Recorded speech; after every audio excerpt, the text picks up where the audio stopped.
नमस्कार मित्रों, आपका मेरे चैनल स्टडी विद संध्या में बहुत बहुत स्वागत है। मित्रों, आज मैं आपके लिए आगामी टीजीटी की परीक्षा में आने वाले नल चंपू के रचयिता त्रिविक्रम भट्ट का संक्षिप्त जीवन परिचय लेकर आई हूँ और इसके पश्चात मैं नल चंपू का परिचय और उससे संबंधित जो भी प्रश्न उत्तर इत्यादि आपकी सिलेबस में हैं वो सब लेकर आऊँगी। तो चलिए शुरू करते हैं। त्रिविक्रम भट्ट का संक्षिप्त जीवन परिचय। इनका संक्षिप्त जीवन परिचय। त्रिविक्रम भट्ट ने नल चंपू के प्रारंभ में अपना संक्षिप्त जीवन परिचय दिया है।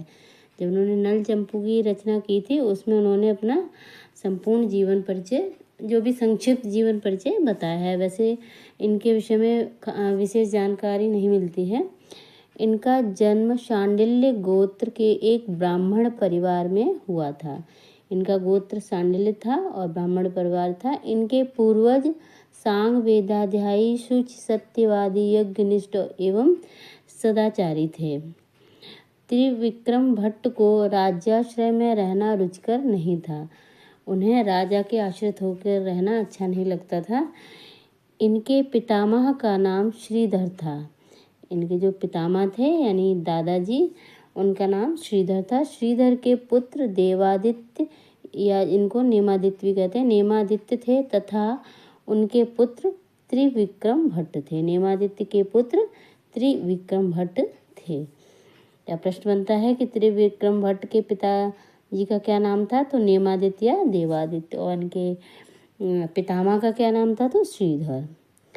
त्रिविक्रम भट्ट संस्कृत साहित्य के महत्वपूर्ण लेखकों में से एक थे। आगे देखें। वह मुख्य रूप से अपनी काव्य और गद्य शैली के लिए जाने जाते हैं। वो मुख्यतः अपनी काव्य और गद्य शैली के लिए जाने जाते हैं। उनकी प्रसिद्ध रचना नल चंपू है, जो संस्कृत में चंपू शैली की एक अद्वितीय कृति है। इन्होंने चंपू शैली का आविर्भाव किया था। इन्होंने जो इनकी नल चंपू रचना है वो एक अद्वितीय रचना है चंपू शैली की। चंपू शैली में गद्य और पद्य दोनों का मिश्रण होता है। अब चंपू शैली होती क्या है? चंपू शैली वो होती है जिसमें गद्य और पद्य दोनों होते हैं और इसे संस्कृत साहित्य में विशेष महत्व दिया जाता है। त्रिविक्रम भट्ट का जीवन काल 9वीं से 10वीं शताब्दी के बीच माना जाता है, या फिर कहीं कहीं इसको बोला जाता है कि 10वीं शताब्दी का पूर्वार्ध माना जाता है। जो इनका जीवन काल है वो 10वीं शताब्दी का पूर्वार्ध माना जाता है, ऐसा भी कहीं कहीं आपको मिलेगा।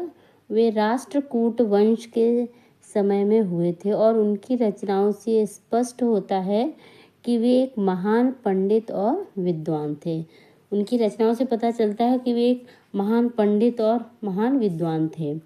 नल चंपू महाभारत के नल दमयंती प्रसंग पर आधारित है। जो महाभारत में नल दमयंती प्रसंग है उसी को आधार बनाकर इन्होंने नल चंपू की रचना की है, जिसमें नल और दमयंती की कथा का सुंदर ढंग से प्रस्तुति की गई है। जिसमें नल और दमयंती की कथा को सुंदर ढंग से प्रस्तुत किया गया है।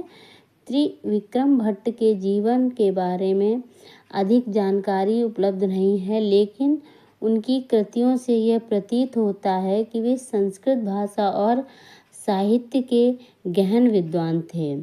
उनके समय में संस्कृत साहित्य और संस्कृत का प्रसार बहुत व्यापक था और उनके योगदान ने इस समृद्ध साहित्यिक धारा को और समृद्ध किया। इनकी प्रसिद्ध रचना है नल चंपू। तो यह इनकी सबसे प्रसिद्ध रचना है जिसमें नल और दमयंती की कथा का वर्णन है। इनकी इसके अलावा एक और रचना है मदालसा। ये भी एक चंपू काव्य है, मदालसा। तो त्रिविक्रम भट्ट की शैली गद्य और पद्य का एक उत्कृष्ट मिश्रण है जिसे चंपू कहा जाता है। ये गद्य और पद्य का मिश्रण है जिसे चंपू कहा जाता है। त्रिविक्रम भट्ट ने भारतीय साहित्य को गहराई से प्रभावित किया और उनकी रचनाएं आज भी संस्कृत साहित्य में महत्वपूर्ण स्थान रखती हैं। ये तो इनके बारे में हो गया संक्षिप्त परिचय। इनके विषय में एक कथा और प्रचलित है कि कि ये जो बाल्यकाल में मंद बुद्धि थे और उन्होंने बहुत कठिन परिश्रम किया था, उसके बाद उनको विद्वता प्राप्त हुई थी, ये विद्वान हुए थे। इनके विषय में एक किंवदंती है कि जो उनके पिता नेमादित्य थे, वो किसी राजा की सभा में पंडित थे और एक बार वो बाहर चले गए थे, कहीं देश से बाहर चले गए थे। तो एक पंडित आए जो दिग्विजय अभिलाषी पंडित राजसभा में आया और उसने राजा से कहा कि किसी पंडित को शास्त्रार्थ करने के लिए मेरे पास लेकर आइए और यदि नहीं कर सकता है मुझसे कोई शास्त्रार्थ तो मुझे विजय पत्र दे दीजिए कि मैं ही सबसे विद्वान पंडित हूँ। तो राजा ने शास्त्रार्थ के लिए नेमादित्य को बुलाया, लेकिन नेमादित्य तो थे नहीं, घर से बाहर गए हुए थे। तो जो दूत गया था वो दूत उनके पुत्र त्रिविक्रम भट्ट को वहाँ लेकर आया। और चूँकि विक्रम भट्ट कहा जाता है कि वो बहुत महामूर्ख थे, अब वो बहुत संकट में पड़ गए कि वो कैसे इन सब से निकलें। तो उन्होंने सरस्वती की बहुत आराधना की, उनकी प्रार्थना की, उनकी विनती की, तो सरस्वती माँ उनसे प्रसन्न हो गई और उनको वरदान दिया कि जब तक तुम्हारे पिता नहीं लौटते हैं तब तक मैं तुम्हारे मुख में निवास करूँगी। तो वो खुश हो गए, उन्होंने कहा चलो ठीक है। तो राजसभा में पहुंचकर उन्होंने जो दूसरा पंडित था तो उसके साथ शास्त्रार्थ किया और उसे शास्त्रार्थ में पराजित कर दिया।